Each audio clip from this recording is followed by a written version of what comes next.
How's it going, everybody? I'm Nick Limon, and in today's fix, Housemarque's new game, Kingdom Hearts gets a new game, and another Blade Runner. Maybe. Let's do this.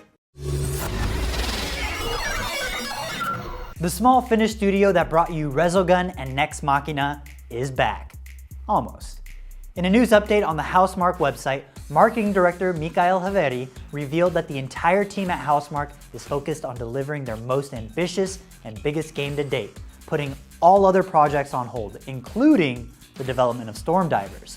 And with their company's 25th anniversary coming this summer, we wonder if we'll get a peek at this new game at this year's E3.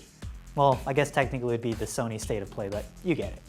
If I may speculate, having Resogun available as a launch game free with PlayStation Plus for the PS4 was huge. Resogun was so much fun, and the game garnered so much goodwill with Sony, makes me think we might be getting another free Housemarque game with the launch of the PS5, and I'm talking the one that they're talking about in this news update. But what do you think? Let me know in the comments. This one I'm very curious about. And forget that darn old light, Square is making your cell phone the guiding key for a brand new Kingdom Hearts mobile game. Announced via the Project Xehanort account on Twitter, which described the game as an all-new Kingdom Hearts experience, which I would hope. The game is coming to iOS, Android, and Amazon devices, and of course, features in-app purchases because, well, it is a mobile game. A tagline for the game asks the age-old question, why did the Seeker of Darkness become the Seeker of Darkness? Which suggests the game will likely be about how Xehanort seeked out the darkness. That same tweet is also running a Guess the Name contest, which, if I knew nothing about the Kingdom Hearts games, would assume that Project Xehanort is simply a code name. But as an avid fan myself, the final title is probably something closer to Project Xehanort Nocturne 3.1 Eternal Sonata Final Remix HD 3.2, a mobile saga. And fun fact, the new Kingdom Hearts 3 DLC replaced the original Xehanort's voice, who was voiced by Leonard Nimoy, who sadly passed away, with everyone's favorite Doc, Christopher Lloyd. Oh my god, they found me, Marty. I don't know how, but the Heartless found me, Marty. That was a little Back to the Future joke for you. Blade Runner 2049 director Denis Villeneuve has expressed interest in returning to the Blade Runner universe for yet another movie. But this time, it would be unconnected from the two previous movies.